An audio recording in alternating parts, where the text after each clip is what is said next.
Why are you shaking?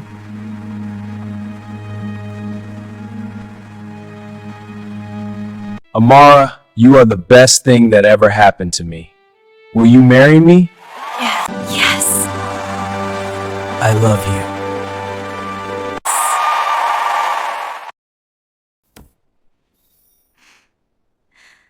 That must be Daniel. What? Is he breaking up with me? What did I do wrong? This must be a mistake. Daniel, pick up. Hello, Amara. What's going on? Your proposal and breakup news is everywhere. What do you mean by nothing? I don't know, Auntie. Men don't just run. You must have done something wrong. Are you sure you are not possessed? Maybe your spiritual husband chased him away. Auntie, what are you saying? I'm serious. I will be coming to Lagos next month. I need to take you for deliverance. That spiritual husband needs to be flogged out of you. He's not. He proposed on Valentine's, then called it off the next morning. He knelt down in front of everyone. The restaurant was clapping. Her hands were shaking. The ring sparkled under candlelight. And she said yes. But less than 12 hours later, he ended it with a single message. No explanation. No warning. No goodbye. What could make a man propose forever and cancel it by morning? Please, before we continue, if you are new to my channel, don't forget to subscribe for amazing stories. And to my returning subscribers, I love you all. Once upon a time, there was a woman named Amara, who believed in quiet love. Not the loud, dramatic kind you see in movies. Hugh believed in steady hands, in shared laughter, in someone choosing you daily. She met Daniel on a rainy Tuesday afternoon at a bookstore cafe. He ordered tea, she ordered coffee. He spilled his sugar. She laughed. That was how it began. Daniel wasn't flashy. He didn't shout his love from rooftops. But he remembered small things. The way she liked her bread slightly burnt. The fact that she hated thunderstorms. The name of her childhood dog. He would text her randomly. Have you eaten? Did you get home safe? Don't forget your meeting at 3. And she would smile every time. But sometimes, he would go quiet. Especially when conversations turned to the future. Once, during a hospital visit to her sick cousin, he squeezed her hand too tightly and whispered, I don't ever want to be someone's burden. She laughed it off then. She didn't know that sentence was a warning. After 3 years together, their families already spoke about wedding dates casually. It felt certain, solid, unshakable. Then, February 14th arrived wrapped in red and gold. Daniel insisted on taking her somewhere special. The restaurant was glowing. Soft violin music floated in the air. She noticed he was nervous. His hands trembled slightly when he poured her wine. Halfway through dessert, the lights dimmed. He stood. Her heart started racing. And then, he knelt. Right there, in front of everyone. Amara, his voice cracked. You are the best thing that ever happened to me. Will you marry me? The entire restaurant held its breath. Her eyes flooded with tears. Yes, she whispered. Then louder. Yes. Applause erupted. Strangers cheered. Someone recorded it. The ring slid onto her finger. She felt chosen. Secure. Certain. That night, she fell asleep replaying the moment in her mind. Forever had begun. Or so she thought. The next morning at exactly 7 a.m., her phone buzzed. She smiled before opening it, expecting a sweet message. Instead, she saw, I'm sorry, I can't marry you. Please don't call. It's over. She blinked. Once. Twice. Maybe she was still dreaming. She called him, but he had blocked her number. She texted. The messages failed. She rushed to his apartment. It was empty. His neighbor said he had left early that morning with a suitcase. Her knees weakened. The same man who promised forever less than 12 hours ago had disappeared. By afternoon, the news about their breakup was everywhere, because he had posted it on his Facebook. So, whispers started. Someone had posted the proposal video online. Now people were asking, what happened? Did she force him? Did he find out something? Her phone buzzed constantly. Curiosity disguised as concern. Pity disguised as sympathy. She stopped replying. She couldn't eat, nor leave her house. Her aunt called that evening. So, what did you do? She froze. Excuse me. Men don't just run, Amara. That was the moment something cracked inside her. Not because he left, but because now she had to defend herself for something she didn't understand. She stared at the ring on her finger. It felt heavier now. By night, she removed it and placed it in a drawer. Not because she wanted to, but because looking at it made it hard to breathe. Weeks passed. No explanation. No closure. She replayed every conversation. Was he unhappy? Did she miss signs? Did she push too much? Her mind tortured her with questions that had no answers. Then one afternoon, while visiting Daniel's mother, desperate for answers, she overheard something she was never meant to hear. Daniel's aunt whispered, after that diagnosis, he wasn't himself. Diagnosis. The word echoed in her chest. She froze. What diagnosis? She asked. Silence filled the room. Daniel's mother began to cry as she explained. 2 days before Valentine's Day, Daniel had received medical results. A serious heart condition. Doctors used words like risk and uncertain outcome. There were percentages. Consent forms. Daniel stared at those numbers alone. He was terrified. Terrified of dying young. Terrified of making you a widow. Terrified of trapping you in hospital corridors instead of wedding halls. He proposed because he panicked. Because he wanted to give you the moment before possibly losing everything. But that night, fear swallowed him. So he made a decision alone. He decided you deserved better. And disappeared. His mother said. When Amara heard the truth, she didn't cry immediately. She became furious. He decided for her. He broke her publicly. He let her drown in humiliation because he thought she was too weak to stand beside him. Love is not protection through abandonment. Love is partnership. And he robbed her of choice. That realization hurt more than the breakup itself. Time, as cruel as it is, keeps moving.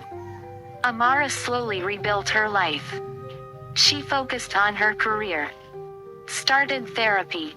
Learned to breathe without replaying that morning. She stopped checking his social media. Stopped hoping. Stopped imagining, what if? 3 years later, she met someone else. His name was Ben. He was calm, honest, present. He didn't make dramatic gestures. But he stayed. And staying felt different. Safer. Steadier. When he proposed, it wasn't in a crowded restaurant. It was in her living room. Simple. Private. Intentional. And she said yes. 2 months before her wedding, she saw him again. Daniel. At a medical fundraiser event her company sponsored. He looked thinner. Older. Alive. Her heart stopped. He survived. The illness had been treatable. The surgery had worked. All that destruction. All that pain. For something that didn't take his life. He saw her too. And in his eyes, she saw regret that never left. Amara quickly went out to catch her breath. The fundraiser hall buzzed with polite laughter and soft clinking glasses. Amara stood near the balcony doors, steadying her breathing. Daniel was alive. Not imagined. Not a rumor. Alive. For a moment, she allowed herself to feel it. The strange mixture of relief and grief that washed over her. Relief that he hadn't died. Grief for the life they buried anyway. She turned slowly. Their eyes met again. He didn't rush toward her. He didn't dramatize the moment. He simply walked over. Carefully. Like someone approaching fragile glass. "Hi, Amara." His voice was softer than she remembered. Not weaker. Just humbled. She nodded. "Hi, Daniel." A pause. The years between them stood like invisible witnesses. "You look well," he said. "I am," she replied calmly. And she meant it. Not because seeing him didn't shake her, but because she had done the work. She had rebuilt herself from the ashes of that February morning. He swallowed. "I didn't expect to see you here. My company sponsors the cardiac recovery wing." She answered.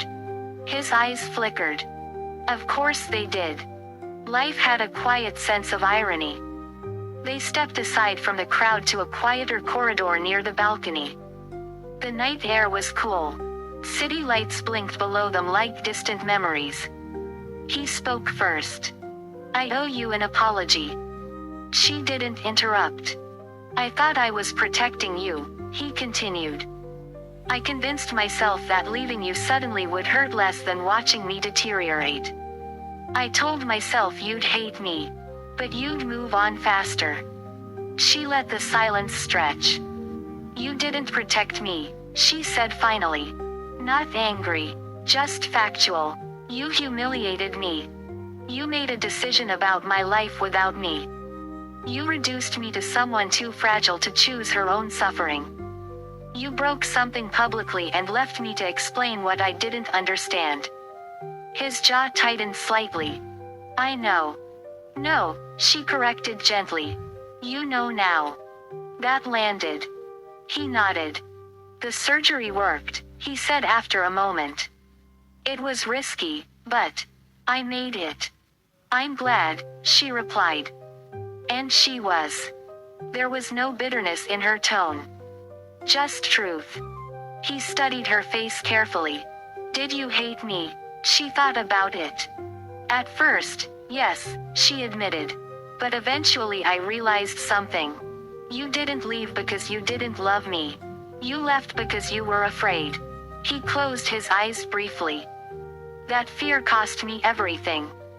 She didn't rush to comfort him. Maturity sometimes means letting people sit with their consequences.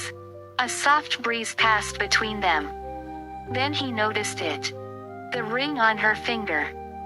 Not the one he gave her. Another one. Simple, elegant, steady. His eyes lingered for just a second too long. "You're engaged," he said quietly. "Yes." The word didn't tremble. There was no hesitation in it.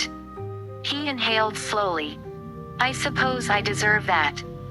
"It's not about deserving," she replied. Life continued. Another long pause. "Does he know about me?" Daniel asked. "Yes." And he didn't feel threatened by a ghost. That one stung, but not cruelly. Just honestly. Daniel leaned against the balcony rail, staring at the city lights. "I thought if I disappeared, you'd eventually understand," he murmured. "I would have stayed," she said. Not accusing. Just clarifying history. "I know," he replied. And for the first time, there were tears in his eyes. Not dramatic, not falling, just resting there, unshed. "That's what scares me most," he whispered. They stood side by side in silence. Two people who once planned forever. Now sharing borrowed minutes. "Are you happy?" He asked after a while. She smiled softly. Yes. It wasn't fireworks. It wasn't the dizzy kind of love she once had. It was calmer. Grounded. Intentional. I'm glad, he said. And this time, he meant it without selfishness. She turned to face him fully. I forgive you, she said. He blinked, surprised. Not because what you did didn't hurt, she continued, but because carrying anger is heavy. And I've already carried enough. A tear slipped down his cheek. Thank you, he whispered. But forgiveness doesn't mean going back, she added gently. I know. That word held acceptance now. No bargaining. No desperation. Just understanding. In that moment, they both realized something painful and profound. Love is not always enough. Timing matters. Courage matters. And fear can quietly steal what fate once offered.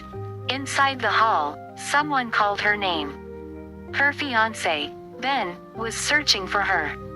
She glanced toward the door, then back at Daniel. This is goodbye, she said softly. For real this time, he answered. She hesitated only for a second, then stepped forward and hugged him. Not tightly. Not desperately. Just enough to close the chapter. When they pulled apart, there was peace in her eyes. And regret in his. But no chaos. No pleading. Just reality. She walked back into the warm light of the hall. He remained on the balcony. Watching. Not because he expected her to turn around. But because sometimes you watch the life you once had. Until it fully disappears. 2 months later, Amara stood in a simple white dress. No viral proposal. No public spectacle. Just close family. Quiet vows. Intentional promises. When she said, I do. It wasn't through tears of overwhelming emotion. There were no strangers clapping. No violins swelling dramatically. Just quiet witnesses. And a man who didn't kneel in panic. But stood in certainty. Outside the venue, somewhere across town, Daniel sat in his small apartment. He had received the wedding invitation weeks earlier. She had sent it. Not as cruelty. But as closure. He didn't attend. He simply looked at the date that morning. And whispered a quiet prayer for her happiness.